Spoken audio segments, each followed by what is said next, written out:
Bonjour à tous. L'année 1795 pesait lourdement sur la Vendée. Dans les marais balayés par les vents, l'abbé Alexandre Ténèbres avançait à la nuit tombée, dissimulant sa soutane sous un manteau grossier. Il n'était plus seulement prêtre, il était devenu le gardien d'un secret trop grand pour lui.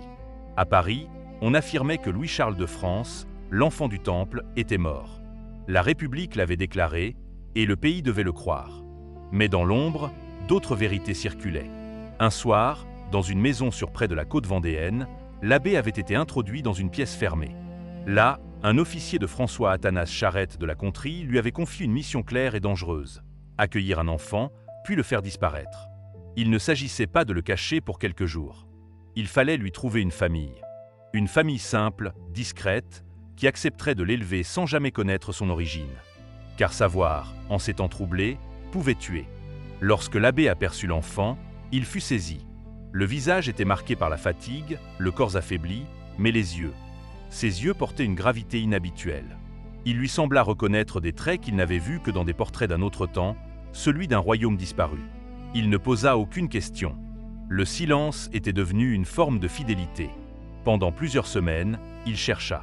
Il évita les familles trop visibles, les maisons déjà surveillées, les proches des insurgés. Finalement, il trouva refuge dans une ferme isolée, tenue par des gens modestes, éprouvés par la guerre mais profondément pieux. Ils acceptèrent d'accueillir l'enfant.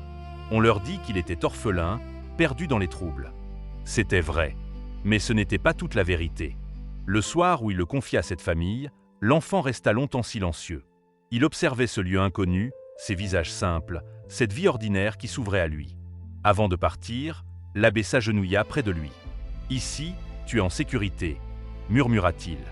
L'enfant leva les yeux vers lui. « Est-ce que je dois oublier ?»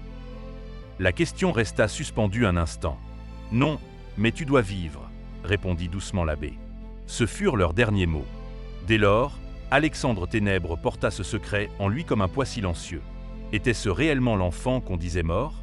Ou une illusion, un espoir fragile dans un monde en ruine? Il ne le saurait jamais. Mais il avait choisi de protéger cet enfant, et avec lui, la famille qu'il avait accueillie sans rien savoir. Lorsque l'abbé fut arrêté, on l'interrogea longuement. Sur ses messes clandestines, sur les réseaux vendéens, sur les hommes de Charette. Mais jamais il ne trahit ce qu'il avait vu.